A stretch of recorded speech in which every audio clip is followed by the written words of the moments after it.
तर नमस्कार मित्रांनो, आजच्या ब्लॉगमध्ये आपलं स्वागत आहे. तर मित्रांनो, आजचा विषय गंभीर आहे. तर मित्रांनो, गंभीर म्हणजे विषय काय, तर 4 दिवस झालं पाणी आलेलं नाही. पाणी आहे नसल्यामुळं जेवढ्यात आमचं स्टॉकेज होतं ते आता पूर्णपणे संपलेलं आहे. आता हे बघा, हे बॅरेल आहे, 3000 लिटरचा बॅरेल आहे.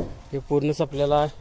परत हे बघा, हे बॅरेल ठेवला इथं, हे पण बॅरेल पूर्णपणे संपलेला आहे. मग आता विषय काय झाला, प्रॉब्लेम आता पाणी अजून बी येण्याचे का कन्फर्म नाही आहे. तर मग विहिरीचं भरायचं म्हटलं तर विहिरीवरचं लाईटीचं सध्या हे चालू नाही आहे. म्हणजे काय, लाईट याने दिवसाची लाईट नाही आहे विहिरीवर. दिवसाची लाईट असते तर टाकी भरून गेली असती. आणि मग आता संध्याकाळी 9च्या पुढं लाईट येते, पण आता ह्या टायमाला पाणी प्यायला जनावरांनी नाही आहे. मग आता काय केलं आहे, टँकर सांगितलं आहे, थोड्या वेळ टँकर आल्यानंतर भरून घ्यायचं पूर्ण सगळं पाणी. मग चालते 2 दिवस झाले. मग आता पण संध्याकाळी लाईट चालू राहत्या. मग येऊन आपण कधी वेळ भेटेल तेव्हा भरून टाकायचं.